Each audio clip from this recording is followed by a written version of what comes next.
요사이 읽어진 하나님의 말씀 바울 서신으로 에베소서, 빌립보서, 골로새서의 말씀을 읽었습니다. 이 모든 말씀을 옥중 서신인데 이 옥중 서신을 통해서 복음이 무엇인가를 배울 수 있습니다. 우리가 잘 아는 말씀 에베소서 2장 8절의 말씀 시작. 너희가 그 은혜에 인하여 믿음으로 말미암아 구원을 얻었나니 이것이 너희에게서 난 것이 아니요 하나님의 선물이라.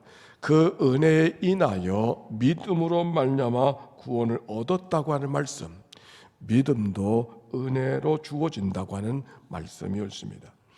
이 말씀은 우리가 아는 로마서 1장 17절의 말씀, 복음에는 하나님의 의가 나타나서 믿음으로 믿음에 이르게 하나니 기록된 바 의인은 믿음으로 말미암아 살리라 함과 같으니라. 로마서 1장 17절의 말씀을 잘 보완해 주는 말씀입니다. 로마서의 말씀은 매우 유명한 말씀이고 그 말씀을 통해서 많은 사람들이 영적 충격을 받고 복음의 지도자가 됐던 것을 우리가 알고 있지만, 그러나 이 말씀은 우리가 믿는다고 하는 말씀이 무엇인지 무언가 우리에게 오해를 주게 하는 말씀입니다. 의인은 믿음으로 말미암아 산다는 말씀이 마치 뭔가 내가 노력하고 수고해야 되는 믿음이 어떤 조건인 것처럼 여겨지는 말씀으로 여겨지기 때문입니다. 그러기에 에베소의 말씀, 너희는 그 은혜에 인하여 믿음으로 말미암아 구원을 얻었나니 이것이 너희에게서 난 것이 아니요 하나님의 선물이라고 하는 말씀, 즉 우리의 구원이 우리의 노력과 힘과 수고를 통해 얻어지는 것이 아니라 믿음도 은혜라고 하는, 구원은 전폭적인 하나님의 은혜 속에 주어지는 선물이라고 하는 말씀이 이 말씀이 주시는 가르침이 옳습니다. 그래서 이는 누구든지 자랑할 수 없다고 말씀하고 있는 것입니다. 그런데 그러고 보니까 질문이 생겼습니다. 지난 주간 성경 공부에서 어느 한 교우님이 질문했습니다. 그 은혜로 인하여 믿음으로 말미암아 구원을 얻는 것이라고 한다면 왜 어떤 사람은 믿음을 받아야 돼? 어떤 사람에겐 믿음이 주어지고 어떤 사람은 받지 못하게 되는가라고 하는 질문이었습니다. 왜 하나님이 사람을 차별하는 것처럼 여겨지느냐라고 하는 질문입니다. 여러분의 생각은 어떻습니까? 바로 그 질문에 대한 답을 오늘 빌립보서 읽어진 말씀이 답하고 있는 겁니다. 빌립보서 오늘 읽어진 말씀 3장 12절의 말씀 시작.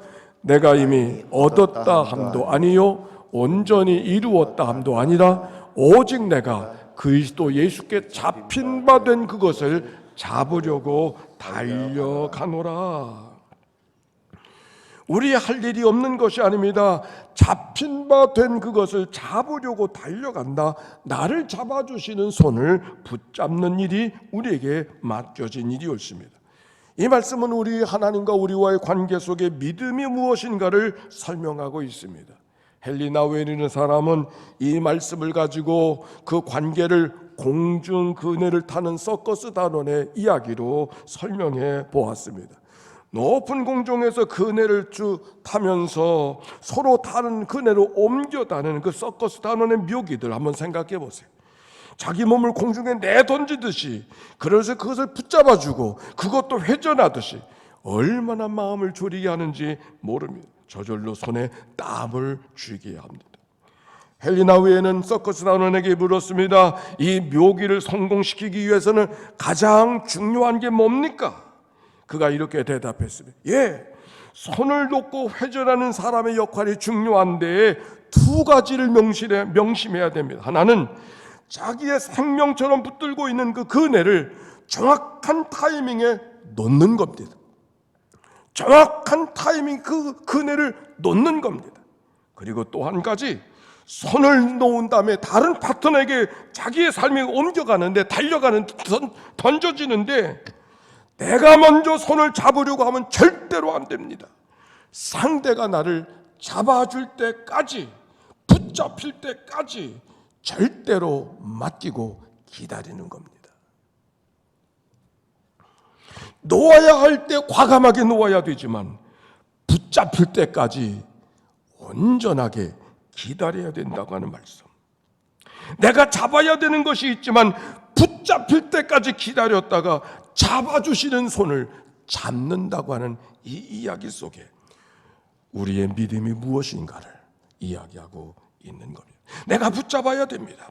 그러나 그거는 내가 붙잡는 힘으로 붙잡는 게 아닙니다. 붙잡히는 힘으로 붙잡는 것. 내가 할 일이 없는 게 아니지만 내가 잡는 것이 우선돼서도 안 되고 우선 그것이 위에 있어도 아니 된다고 하는 말씀. 성경은 우리 믿음의 삶을 경주자의 모습으로 표현하고 있지 않습니까? 여러분 경주를 해보시면 다 알아요. 그 경주는 대강대강해서는 되는 일이 아닙니다. 그 치열함은 대단하지만 그 치열함을 경주자의 모습을 통해서 믿음의 삶을 이야기하는데 그 치열함은 붙잡기 위한 치열함이 아니라 붙잡히기 위한 치열함. 성경이 우리에게 말씀해 주고 있습니다. 하여 빌립보서 3장 13절의 말씀을 이렇게 말합니다. 형제들아 나는 아직 잡은 줄로 여기지 아니하고 오직 한 일 즉 뒤에 있는 것을 잊어버리고 앞에 있는 것을 잡으려고 표대를 향하여 달려간다. 내가 아직 잡은 줄로 여기지 아니하고 잡았다는 거예요? 잡지 않았다는 거예요? 잡았다는 거예요. 그러나 내가 잡은 줄로 여기지 않아요. 내가 잡았어요. 그러나 내가 잡은 줄로 여기지 아니하고 잡혀 있는 것을 고백하는 표현인 것이죠. 왜? 잡기 전에 붙잡혀 있는 것이기 때문에. 이 말씀을 골로새 교인들에게 이렇게 말하고 있습니다. 2장 16절 골로새서의 말씀입니다. 그러므로 너희가 그리스도 예수를 주로 받았으니 그 안에서 행하되 그 안에 뿌리를 박으며 세움을 받아 교훈을 받은 대로 믿음에 굳게 서서 감사함을 넘치게 하라. 믿음 위에 굳게 세워야 된다고 했습니다. 그러나 믿음에 굳게 세워지기 위해서는 내가 뭘 해야 된다고 하는 것이 아닙니다. 붙잡힌 대로 거기 뿌리를 받고 있어야 된다는 거예요. 뿌리를 받고 세움을 받는다고 하는 것이 뭔가 믿음에 굳게 서서 감사함을 넘치게 하라고. 하나님이 허락하신 은혜에 감사로 반응하고 하나님이 허락하신 은혜에 찬송으로 반응하고 하나님이 허락하신 은혜에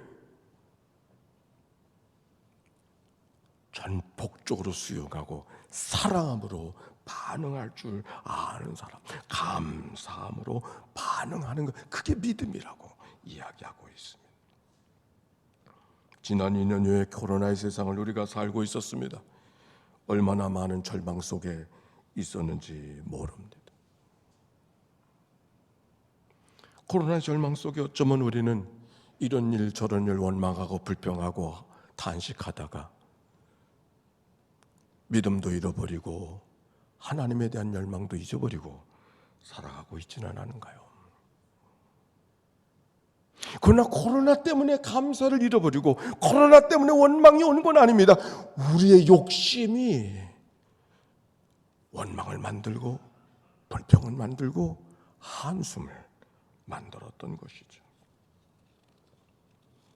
우리 주변에 여러 가지 뉴스를 듣습니다.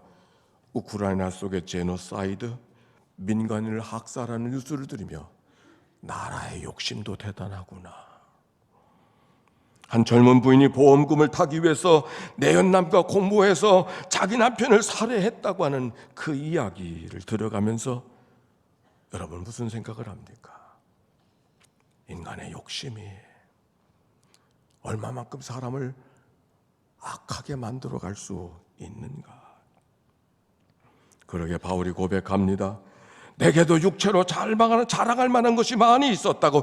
나는 히브리인 중에 히브리요 바리새인 중에 바리새인이요 가말리엘 문화생으로 이 땅을 살았던 사람이라고. 사람의 기준으로는 자기를 능가할 사람이 없을 것 같다고. 그러나 내가 그리스도를 만난다면 그 모든 것을 다 배설물처럼, 배설물은 너무 고상한 말이에요. 똥처럼 여겼다는 말이에요. 분토와 같이 여겼다는 말씀. 그가 뜨거운 마음으로 하나님을 위해서 산다고 생각하고 행동했던 모든 것들이, 잘한다고 생각하고 했던 모든 것들이 예수를 믿고 보니까 아무것도 아닌 것을 그가 깨달았기에, 오히려 하나님을 극히 배반했던 일이었음을 깨달았을 때 바울의 마음이 어떤 마음이었겠어요? 그에게 배설물처럼 여겼다고 하는 말씀입니다. 그리고 주어진 말씀이 오늘 빌립보서 3장 10절의 말씀입니다. 같이 읽어봅시다. 내가 그리스도와 그 부활의 권능과 그 고난의 참여함을 알고자 하여 그의 죽으심을 본받아 어떻게 해서든지 죽은 자 가운데서 부활에 이르려 하노니. 예수님 때문에 그의 삶이 달라지는 것을 구하지 아니하고 나는 예수의 죽으심을 본받겠다고 그렇게 말합니다. 예수의 죽음을 본받겠다고. 예수 때문에 사는 자를 말하는 것이 아니라 예수 때문에 예수의 죽으심을 따라가는 자가 되겠다고. 사실 바울은 누구보다 더 강해지려고 하고 더 지혜로운 사람이 되려고 하고 더 뛰어난 사람이 되려고 하고 더 대단한 사람이 되려고 했던 사람이 바울이요. 그래 이름도 왕 사울 아닙니까? 무엇이든지 주도권을 주지 아니하면 견디지 못했던 바울. 그래 앞장서서 예수 믿는 사람을 핍박하러 다녔던 그 바울. 그러나 예수를 만나고 보니까 그 모든 것이 아무것도 아니었다고 합니다. 오히려 어리석은 거, 능력 없는 거, 바보 같은 거, 미련한 같은 것들이 오히려 하나님의 방법이었음을 십자가에 의해서 깨달은 바울의 고백이 이 말씀 속에 있는 것이죠. 그러기에 나는 주의 죽으심을 본받아 어떻게 하든지 죽은 자 가운데서 부활에 이르게 되기를 기도하고 꿈꾸는 바울의 고백이 이 말씀 속에 있습니다. 부활의 절기입니다. 지나가는 절기가 아니라 우리가 코로나로부터 다 부활하는 일으킴을 얻는 그런 은혜와 축복이 모두에게 있어지게 되시기를 바랍니다. 그래서 우리의 가정도 우리의 교회도 부활의 역사가 임하는 그런 자리. 그런데 어디서? 살고자 하는 데서가 아니라 바울처럼 그리스도의 죽으심을 본받는 자리에서 부활의 은총을 경험할 수 있음을 말씀하고 있는 것이죠. All is lost라고 하는 영화 한 편이 있습니다. 흐르는 물 강물처럼 주연을 맡던 로버트 레드포드의 영화 옳습니다. 인도양에서 조난당한 한 사나이의 8일 동안의 생존하는 이야기가 영화로 소개가 되었습니다. 수마트라 근방 해협의 망망대해의 한 요트가 바다에 표류하고 있다가 그만 떠다니던 컨테이너 상자에 충돌하게 되어지고 요트의 옆구리가 깨지면서 점점 침몰해가고 있었습니다. 항법 장치와 통신 장비마저 망가져서 작동하지 않고 있었던 그 요트, 설상가상으로 폭풍우가 몰려와 깨진 요트는 거센 파도 속에 빨려 들어가고 말았습니다. 잠자던 요트 안이 그 선실이 물로 채워져 갈 때 숨막히는 절박감을 영화 속에 경험합니다. 결국 로트는 침몰하고 구명보트로 생존을 이어가고 있습니다. 구명보트에 올라탄 그에게 남은 것은 물통 하나와 통조림 몇 개, 그리고 볼펜과 노트 한 권, 그리고 요트맨을 위한 별자리 항해법이라고 하는 책 한 권이 있었습니다. 바닷속의 상어들이 득실거리는 모습이 화면에 등장하고 있었습니다. 마침 지나가는 화물선이 있어서 조명탄을 쏘아보지만 아랑곳하지 않고 지나쳐갑니다. 로버트 레드포드 점점 지쳐가고 있었을 때 어두운 밤 저 멀리 속에 파도 속에 언뜻 보이는 희미한 빛을 보고 자기의 유일한 생존 수단이었던 항해 노트까지 찢어서 불에 태우기 시작을 합니다. 왜? 자기를 보여야 되니까. 그러나 반응이 없습니다. 좀 더 큰 불을 만들기 위해서 노트를 던지고 이것저것 태우다 보니까 그만 텐트에 불이 옮겨 붙고 말았습니다. 결국 구명보트, 살고자 했던 구명보트가 다 타버려서 온 바다가 붉은 빛을 내고 주인공은 바다에 빠져버렸습니다.